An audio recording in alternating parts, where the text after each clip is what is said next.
Two chefs living at home battle to determine who is the better baker, who will succeed and who will fail, and destroy their baking career. Stay tuned to find out. Hi y'all, so here's the premise for our new two-part series. Basically, we each will be giving each other surprise recipes for us to bake. Once we finish, we will have two special guests that will judge our creations on a scale from 1 to 10. Then, we'll grade each other and weigh it IB style. Whoever wins gets bragging rights for life. Hey guys, here's the recipe that I'm going to be giving to Shreya.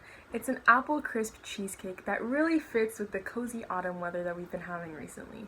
Hopefully it'll be a challenging recipe for her because I really can't afford to lose this competition. Hi all, it's Shreya. I'm really excited to try this recipe because I haven't actually made cheesecake before, so we'll get right to it. First you need crushed graham crackers, some sugar, melted butter, and some salt. First I'm going to put 1 cup of crushed graham crackers into a bowl, and right after I figure out how to open this package. Maybe I need some scissors. Okay, now that I'm back with scissors, let's cut this package open. Measure it in our measuring cup of 1 cup and put it in the bowl. After this, I'll put 6 tablespoons of melted butter. And I'll mix that all up. Next, I'll add the sugar. Maybe I'll put like maybe a little bit less than half. But I don't feel like it needs that much sugar. And mix again. Now I'll put it all into the trays. I sprayed the cups with oil so they don't stick.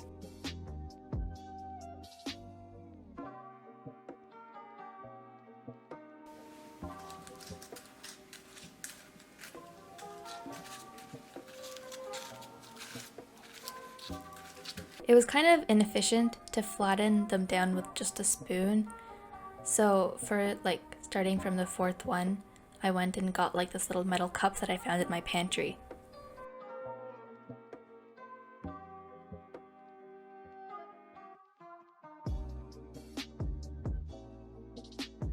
Now we'll work for the filling. So 2 blocks of cream cheese, 2 large eggs, sour cream, caramel sauce, sugar, vanilla extract, salt, and cinnamon. First we'll put the 2 blocks of cream cheese into a bowl.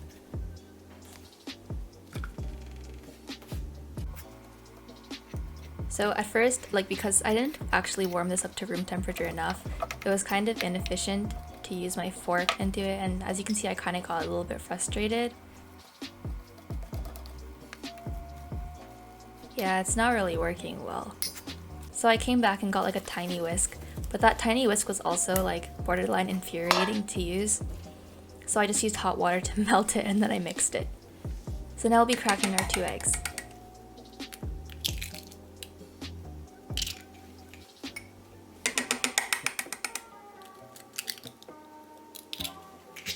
I like the sound of mixing it.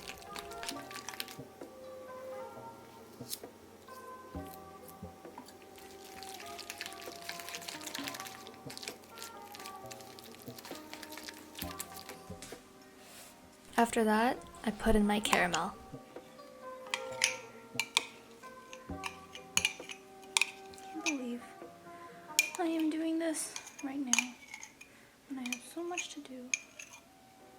Wow, I really surprise myself sometimes. And I mix that all up.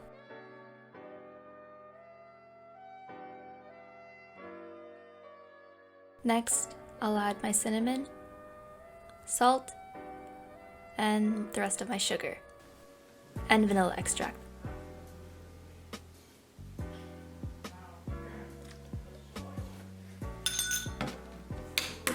And we'll mix that all up once again.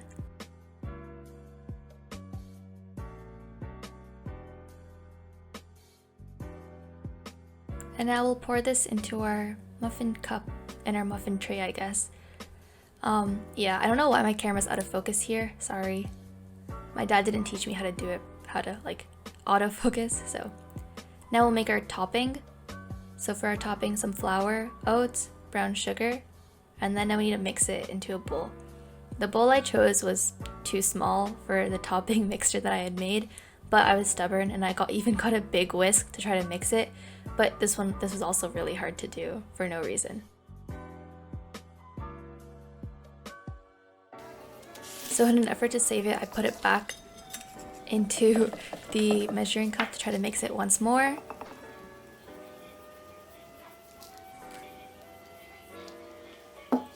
At this point, as you can see, I'm getting a little bit annoyed with how much I've been mixing this.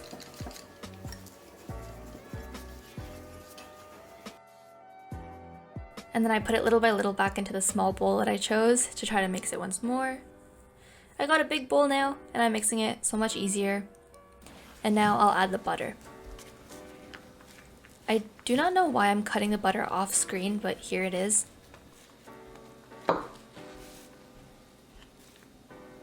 And then using my fork, I made like small chunks to put into the topping so I could mix after. This was also hard as the butter wasn't properly softened.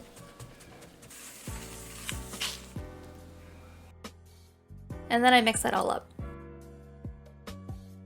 Next, I tried to get an artsy shot of myself putting it on the cheesecake, but my fingers look kind of gross. So I switched and ended up using a spoon.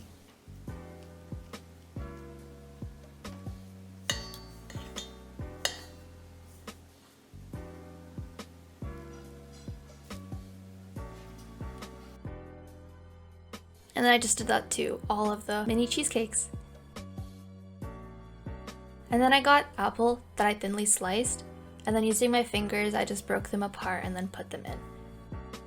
Oh yeah, everything here is COVID safe or whatever, and my fingers are clean. And then I put that in the oven for 30 minutes, I think. And here they are. Because I overmixed or something, they deflated within 10 seconds. So there's a little inverted cone shape inside all my mini cheesecakes, but it's fine. Stop making noises.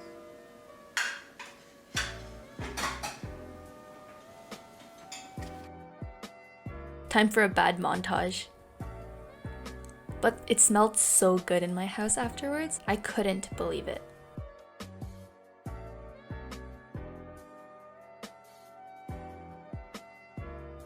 Here is one sitting on a plate. Here's the same one up close. And here me and my brother trying to cut it.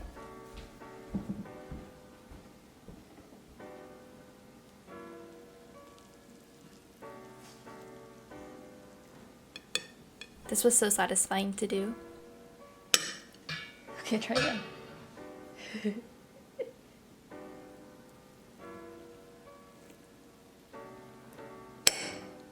Got it. And then I drizzled some caramel.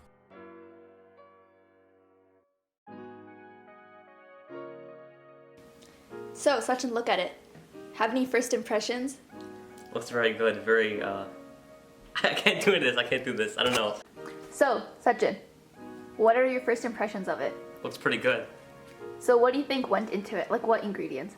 Name 3. I'd say some cheese with cheesecake, lots of caramel sauce, and some apples. Very good. Okay, you can try the first bite now. Alright, thank you. What do you think? What's your favorite flavor? Or how does it taste? Obviously sweet, but Sweet but with some saltiness on the side. Gives a good bite. It's a very good edge, I like it. is it cheesy? Very cheesy, but in a good way. Does it taste like a cheesecake you would buy in a bakery or pastry? Absolutely. Gourmet stuff, truly. Thank you very much. So after he had that initial taste test, he then graded my cheesecakes on a scale from 1 to 10 in taste, technique, and then gave an overall score. So here's how I did. I think I did pretty well considering my circumstances. And that wraps up this week's video. Stay tuned for next week, where Eden will bake what I choose for her. We'll see if the video actually uploads next week. It might be a little bit later than that, but we'll see. Thank you.